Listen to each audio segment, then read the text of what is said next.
This channel is supported by TrueFire. TrueFire is an online library of lessons from some of my favourite players. There's thousands of lessons on there. You can use the promo code JNC40 to get 40% off of any of their courses.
Okay, in this video today, I've done like a ton of videos talking about the amps and stuff in the Helix and, you know, various bits and pieces, but I've not necessarily ever kind of pointed out, you know, a list of my favorite effects in here. So that's today what I really wanted to do. I'm going to start off with probably the litigator, because that's a good sort of round sounding thing. Of course, my presets are available in the Gumroad folder if you've not tried them before, or if you bought ages and ages and ages ago.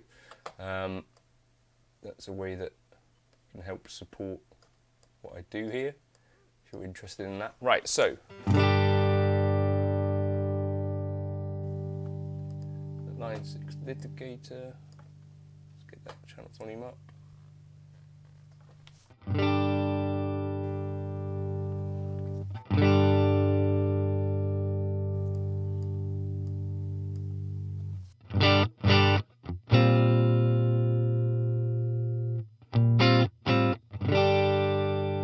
So, good clean fun. Right, so I've done a video on this one specifically because this is amazing. But the dynamic series of reverbs, I think, are some of my favorite reverbs in the world. They were built by a guy called Norm from Line 6.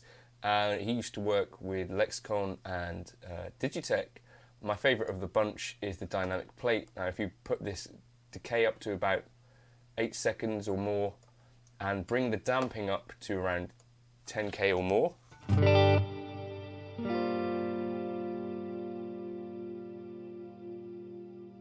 so really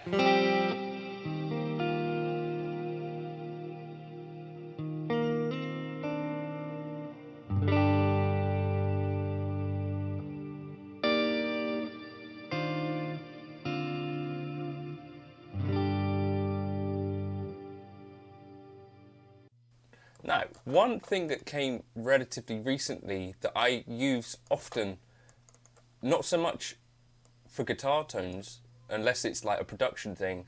The ADT, so this is based on a tape reel, right? Abbey Road type thing. What I like to do is put like delay 1 at 0, delay 2 about 30, keep the dick volume the same, and then get rid of the modulation if there's any on. Tape speed can stay where it is, and probably get rid of the high cut and low cut. That's not what I'm using it for. What I'm using it for is this, to get things out of the center of the stereo field. So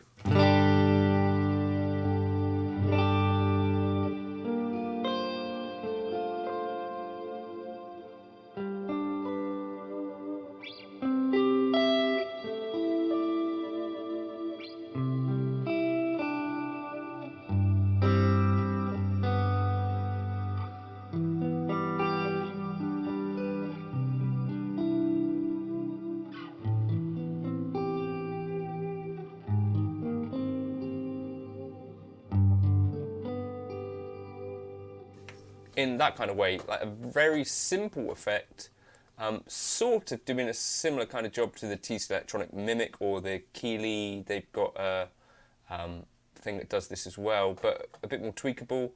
I'm not using it for any kind of gain or anything like that, but just to chuck things to the side. Another tool that you could use to do the same thing, which I think would use slightly less DSP, but can also do other cool things. The Boss CE1 emulation. So here, chuck the headroom up full. I don't know why, I don't know if anyone from Line 6 is watching this, but having the headroom at plus 12 is at all times, I think, a better thing, because you don't get like clipping within the blocks themselves. Set this to classic, you get a similar effect, right? Because we could take the chorus way down.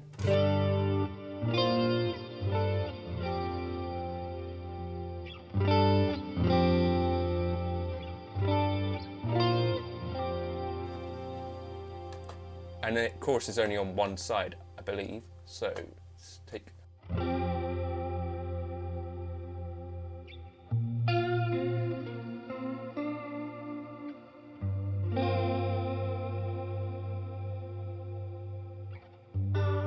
Could have it in vibrato mode.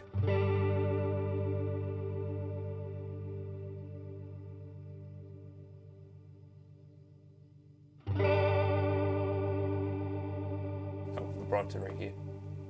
So in snapshot.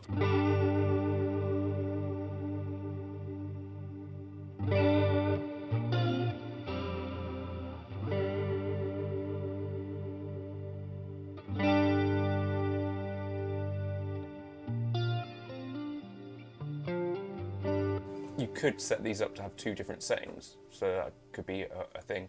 But yeah, that another way.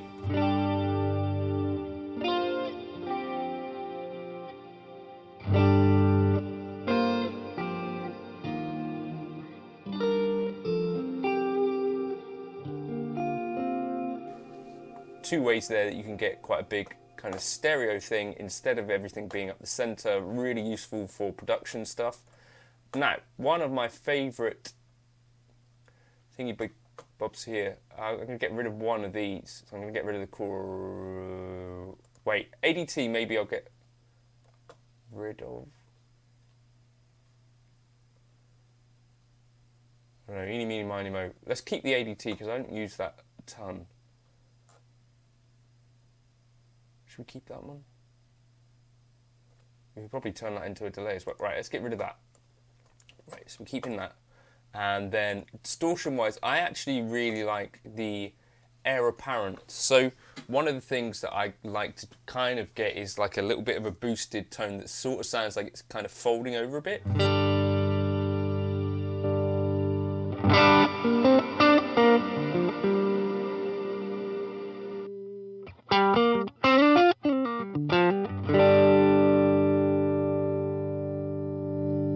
And the air apparent doesn't have loads of gain, particularly if you turn it back to normal mode.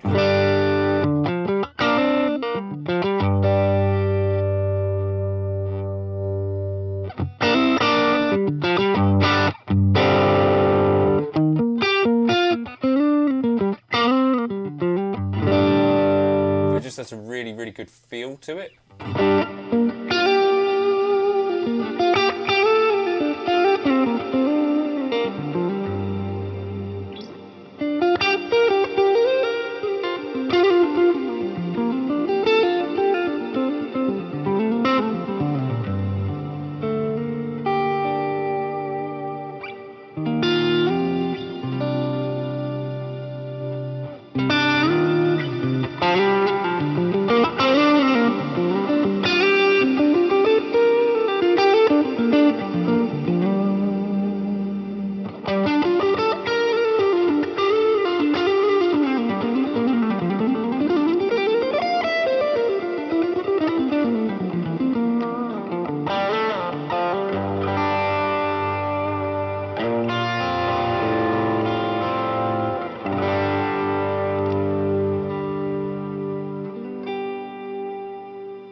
I think you've got a load of great options there, and I've not used the distortion much before, but again, you could set that up to be doing some stuff with snapshots where, say on snapshot 2, you turn this boy here onto distortion, brought up the level, for instance, snapshots.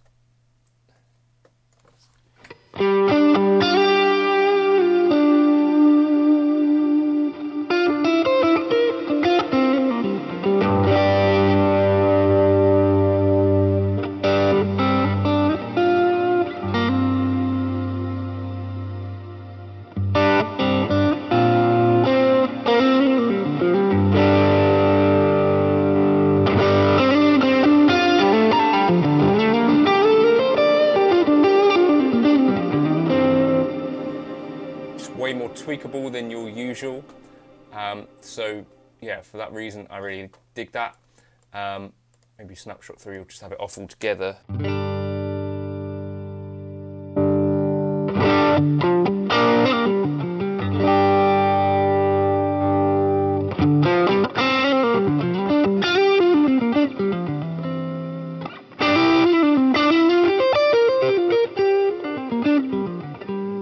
Yeah, really, really useful stuff. Now, I really like as well the Multiband Compressor. So this is possibly not the easiest thing to use in the world. So 3-band compressor is actually what it's called, so I'll just use the right terminology.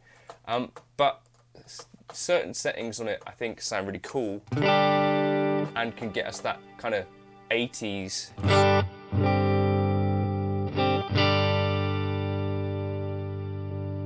sound, or can help to at least. So take the thresholds down to about -50, I think, is what I have done in the past, and then gain them up a bit,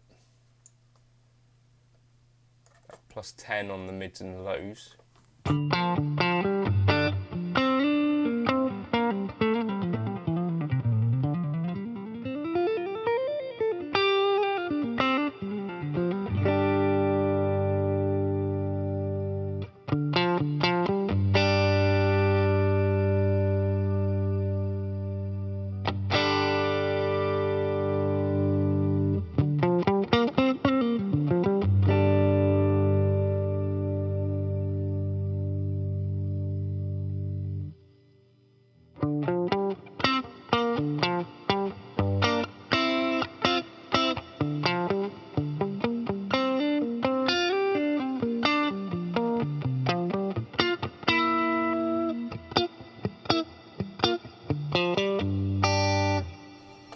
But you could dial things in a way that with a normal compressor is a bit more tricky.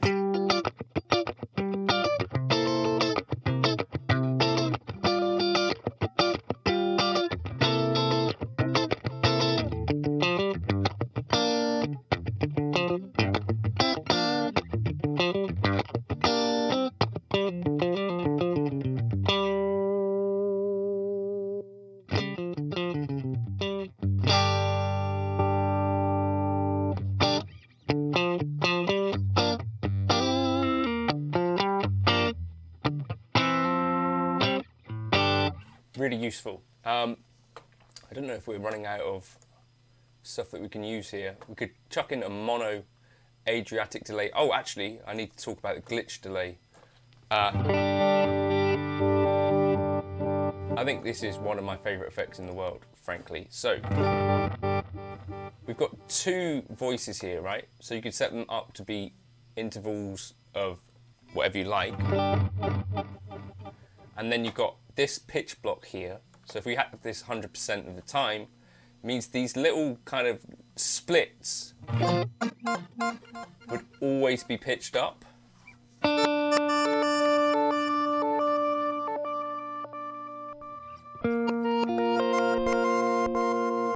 Take it back down to 50% of the time they will be, and then you can set reverse. Sequence drift, this means that this thing changes like every...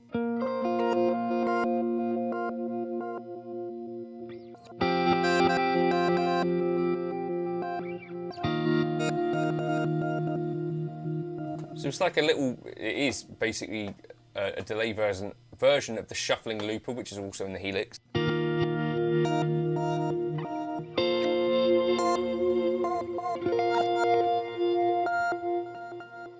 If you want to kind of smooth the top off of it, high cut could be useful.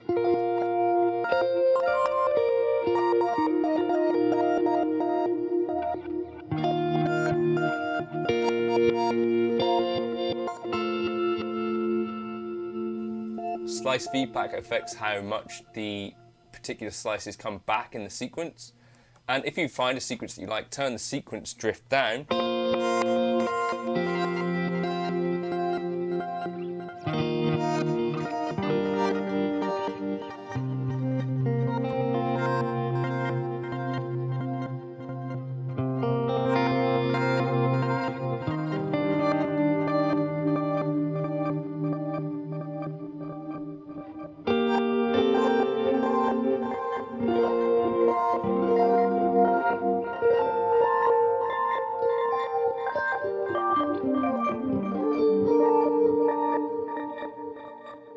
Those are some of my personal favourite effects within Helix. The shuffling looper is the looper version of the glitch delay. Basically what it does is divides your actual loop into these little kind of slices.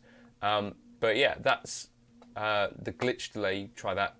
That version exists in Helix native as well. If you want to check out this preset, let me get rid of some of the things that are going on, and snapshot 2 will just be our lead. I don't want a glitch delay for that. And then snapshot 3 is what we were just dealing with. But yeah, as I say, like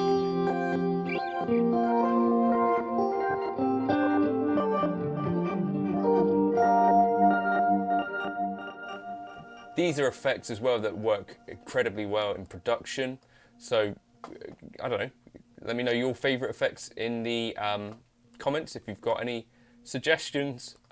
Things that I use all the time as well, the low-high shelf EQ I put between the amp and the cab.